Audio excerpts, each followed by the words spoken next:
تیسرے پہر اسکول میں چھٹی ہوئی اور داؤد کی رہنمائی میں لڑکے طوطے کے بچوں کی تلاش میں نکل پڑے۔ سلیم نے اسے ایک آنا دیا اور جلال نے اسے 1 پیسے کی مونگ پھلی خرید کر دی۔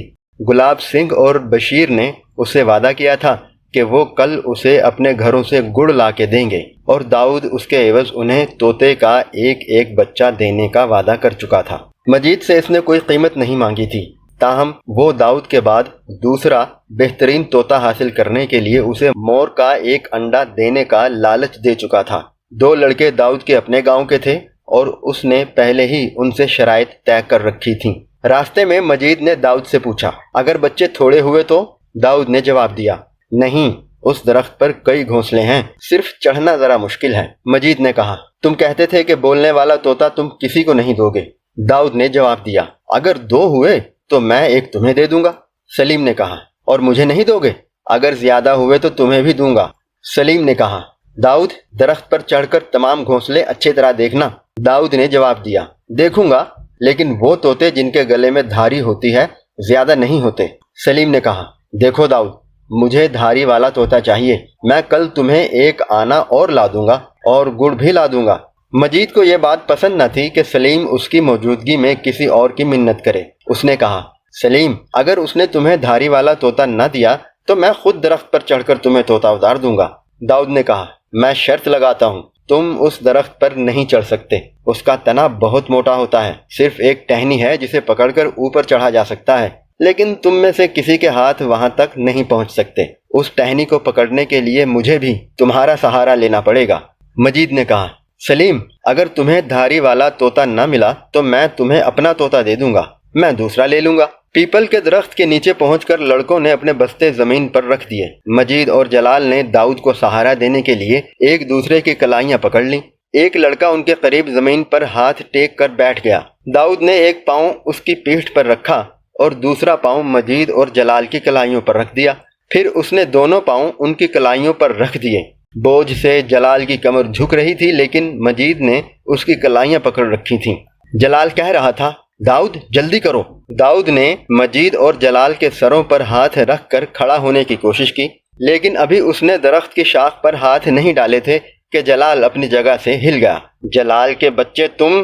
داؤد اپنا فقرہ پورا نہ کر سکا اور پیٹھ کے بل گرا، لیکن گرتے ہی اٹھ بیٹھا۔ لڑکے بڑی مشکل سے اپنی ہنسی ضبط کر رہے تھے۔ داؤد نے اپنی پگڑی، جو اب ڈھیلی ہو چکی تھی، اتار کر پھینک دی اور بھاگ کر دونوں ہاتھوں سے جلال کے کان پکڑ لیے۔ مجید نے جلدی سے آگے بڑھ کر جلال کو چھڑاتے ہوئے کہا، داؤد، یہ تمہارا قصور ہے، تمہیں اتنی دیر نہیں لگانی چاہیے تھی، اب ہم پھر تمہیں سہارا دیتے ہیں، اب کے زیادہ بوجھ مجھ پر رکھنا۔ داؤد دوبارہ ہمت آزمائی کے لیے تیار ہو گیا، تاہم اس نے کہا، جلال کے بچے، اگر اب کی بار تم نے مجھے گرایا تو تمہیں طوطا نہیں ملے گا۔ اس مرتبہ جلال میں ذمہ داری کا احساس نسبتاً زیادہ تھا۔ داؤد کسی اور حادثے کے بغیر درخت پر چڑھ گیا۔ درخت کا درمیانی تنا، جس میں داؤد کے اندازے کے مطابق جا بجا طوطوں کے گھونسلے تھے، بہت موٹا تھا، لیکن اس کی شاخیں چاروں طرف پھیلی ہوئی تھیں۔ داؤد ان شاخوں سے سیڑھیوں کا کام لے کر تنے کے گرد چکر لگاتا ہوا اوپر چڑھ رہا تھا۔ ایک سوراخ سے 2 طوطے اڑے۔ داؤد نے خوش ہو کر اندر ہاتھ ڈالا اور تھوڑی دیر تلاش کرنے کے بعد کہا، اس کے اندر کچھ بھی نہیں، میرے خیال میں بچے بڑے ہو کر اڑ گئے ہیں۔ لڑکوں کو مایوسی ہوئی۔ سلیم نے کہا، داؤد، اوپر بہت سے سوراخ ہیں، اس میں بچے ضرور ہوں گے، تم اچھی طرح دیکھو۔ مجید نے جواب دیا، تم فکر نہ کرو۔ ایک اور سوراخ سے طوطا اڑا اور داؤد اندر ہاتھ ڈال کر چلا اٹھا، مل گئے، مل گئے، 2 نہیں 3۔ اس نے یکے بعد 3 بچے نکال کر ٹہنی پر رکھ دیے اور انہیں غور سے دیکھنے کے بعد کہا، ان میں سے کسی کے گلے میں بھی دھاری نہیں، اور یہ بہت چھوٹے ہیں، ان کے پر بھی اچھی طرح نہیں نکلے۔ چند لڑکے انہیں حاصل کرنا ہی اپنے لیے کافی سمجھتے تھے، لیکن سلیم نے نیچے سے آواز دی، دیکھو داؤد، انہیں وہیں رہنے دو، یہ بہت چھوٹے ہیں، مر جائیں گے۔ داؤد نے 3 بچے گھونسلے میں رکھ دیے اور کہا، میں اور اوپر دیکھتا ہوں۔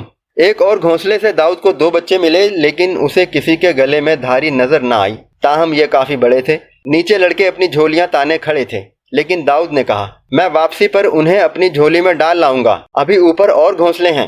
چوٹی کے قریب پہنچ کر داؤد کو ایک اور گھونسلہ دکھائی دیا اور وہ چلایا، مجید، اوپر دیکھو، چوٹی پر کسی بڑے جانور کا گھونسلہ ہے۔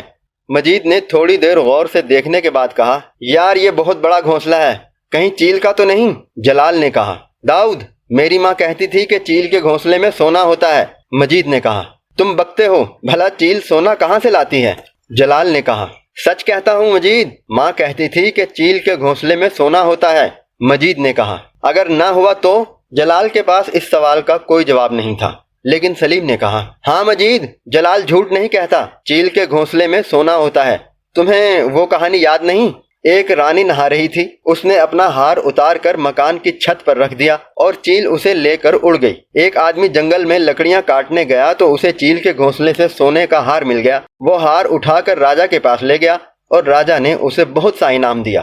جلال نے کہا، دیکھا، میں نہیں کہتا تھا کہ چیل کے گھونسلے میں سونا ہوتا ہے۔ مجید نے داؤد کو آواز دی، دیکھ لو داؤد، شاید تمہیں بھی ہار مل جائے۔ لیکن داؤد سلیم کی کہانی سن چکا تھا، اسے اب کسی مشورے کی ضرورت نہیں تھی۔ وہ تیزی سے چوٹی کی طرف چڑھ رہا تھا، اب اس کی نگاہ میں دھاری والے طوطے کی کوئی اہمیت نہیں تھی۔ داؤد سونے کے ہار کے لیے ہر خطرہ مول لینے کے لیے تیار تھا، لیکن جوں ہی اس نے گھونسلے کے قریب پہنچ کر ہاتھ بلند کیا، گھونسلے میں پھڑ پھڑاہٹ کی آواز پیدا ہوئی اور ایک چیل اس کے سر پر جھپٹا مار کر ایک طرف اڑ گئی۔ داؤد نے زندگی میں پہلی بار سر کے بالوں کی ضرورت محسوس کی۔ وہ ابھی اپنے سر پر ہاتھ پھیر رہا تھا کہ چیل نے دوسری بار فضا میں غوطہ لگایا اور اس کے سر میں پنجے گاڑ کر بیٹھ گئی۔ داؤد نے زور سے ہاتھ مار کر اسے پھر ایک بار اڑا دیا اور تیزی سے نیچے اترنے لگا، لیکن چیل اس پر بار بار جھپٹ رہی تھی۔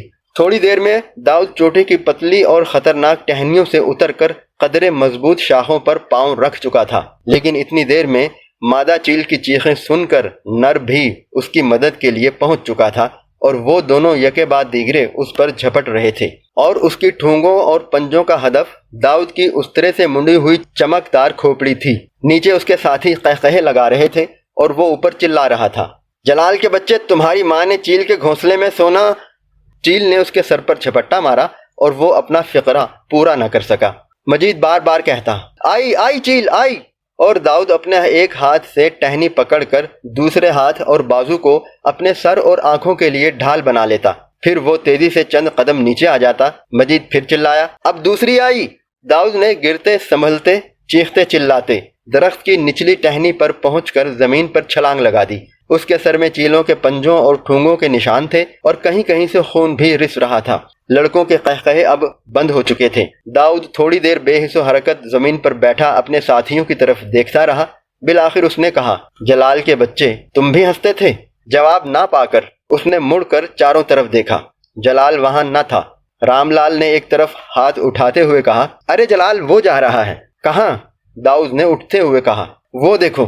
داؤد چلایا، ٹھہرو جلال کے بچے، لیکن جلال بغل میں بستہ دبائے سر پٹ بھاگا چلا جا رہا تھا اور اس کی رفتار یہ ظاہر کر رہی تھی کہ وہ اپنے گاؤں میں پہنچے بغیر پیچھے مڑ کر نہیں دیکھے گا۔